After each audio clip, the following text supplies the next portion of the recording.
कराची में जहां तेज़ बारिश का सिलसिला एक बार शुरू हुआ, वहीं पर बल्दिया कोरंगी की हदूद में भी यकीनी तौर पर तेज़ बारिश का सिलसिला जारी रहा। और इस तेज़ बारिश में मुलाजमीन जो कि खाली पेट थे और यकीनी तौर पर तनख्वाहें ख़त्म हो चुकी हैं, वो क्या करते, वो नहाने में मसरूफ़ हो गए कि घर में तो साबुन भी ख़त्म हो गया है, ऐसी कुदरत के पानी से नहा लो सारे जरासीम भी धुल जाएंगे। घर जाके अम्मा की तो सुननी पड़ेगी, यानी बेगमात की। फिर गीले होके आ गए, तनख्वाह लाते नहीं हो, फिर हम धोएं कहाँ से, चलो जाओ खुद धो। और ये इतने शरीफ हैं भाई, घर जाते ही खुद ही मुर्गा बन गए होंगे, कोई बात नहीं।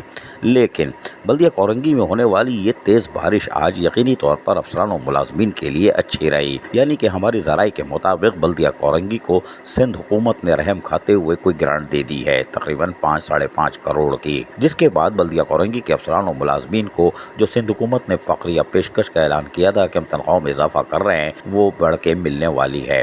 ज़राए के मुताबिक आज नए बिल प्रिंट हो चुके हैं और एक ही दिन में ऑडिट बजट का भी काम मुकम्मल करके बल्दिया कोरंगी कोशिश करेगी कल शाम तक किसी तरह तनख्वाहों का अमल मुकम्मल कर लिया जाए, ताकि मुलाजमीन जो मैसेज मिलते ही ATM से ले लेंगे, वो जुम्मे को चेक के ज़रिए ले सकते होंगे। और यकीनी तौर पर वो फ़ाका कशी का शिकार हो चुके हैं, उनके पास पैसे ख़त्म हो चुके हैं। अब वो उनमें एक नई जान भी आएगी और एक अच्छी खबर के साथ अगर आएगी तो यकीनन उनके बेगमात भी उनको माफ़ कर देंगी और शायद पकोड़े दे दें, कोई बात नहीं। लेकिन बल्दिया कोरंगी से एक अच्छी खबर आई कि उनको बढ़ी हुई तनख्वाह अब मिलने जा रही है और यकीनी तौर पर इसमें म्युनिसिपल कमिश्नर वसीम मुस्तफ़ा सोमरो का किरदार भी नुमाया है। और हम उम्मीद करते हैं कि वो इसी तरह अफसरान और मुलाजमीन के जायज़ हुकूक और मराद का तहफ़्फ़ुज़ करते हुए उनके जायज़ हुकूक और मराद दिलवाएंगे। तो हम पीपल्स लेबर यूनियन का कारनामा भी था कि उन्होंने बढ़ चढ़ कर हिस्सा लिया और दबाव डाला। तफसीलात तो हमारे पास बहुत कुछ है, लेकिन हम छोड़ देते हैं, कोई बात नहीं।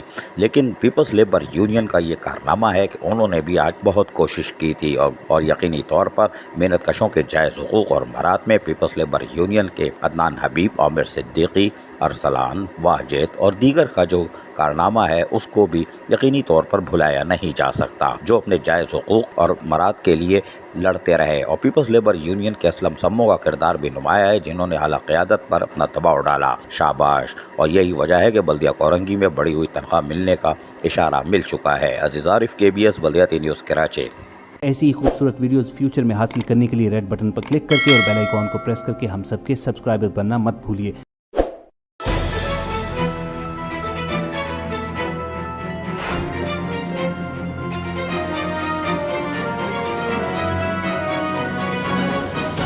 KBS बल्दियाती न्यूज़।